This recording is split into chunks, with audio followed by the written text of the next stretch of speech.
una sa Ginoo nga usa ka nga answered prayer para sa kuha, para po sa ining pag-alagad sa Ginoo. Dayon naoy word sa Ginoo akong nadawatan, ingon siya nga ang pigi ni siya. So akong gisaad karon in behalf sa naakaron diri nga ampingan kanako sa tibok na akong kinabuhi tungod kay muna siya ang word sa Ginoo o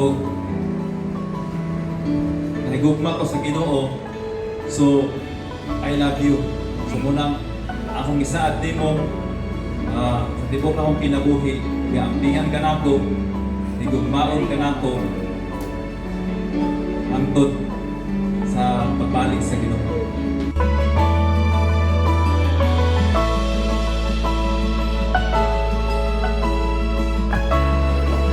Salamat kaayo sa tuman, especially meeting ceremony. Then nakita na ako Ginoo sa imong kinabuhi. Nakita na ko ang kanang kinaiyak sa Ginoo sa imong kinabuhi. Grabe ang kahambol, ang understanding. Kanang akong nabati ang love, ang care. Kanang bitaw, kanang pasalamat ko sa Ginoo kay gihatag ka sa Ginoo sa ako. Then akong na bati o akong sa diyang nauban ka. I feel nga kanang secure bitaw ko.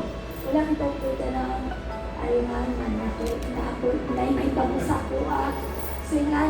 So ako unang last kay ko tungod kay gihatag ka sa Ginoo sa ako. Nabati na ako ang love, ang respect, ug yung pinakauna yun na akong pasalamatan sa Ginoo ka ng respeto yun.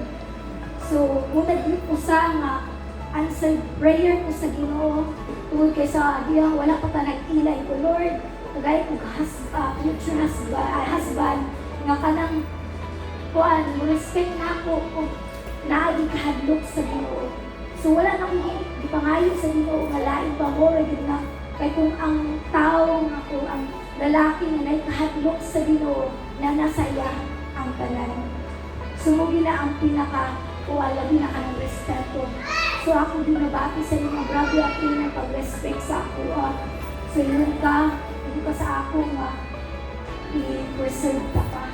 So muna akong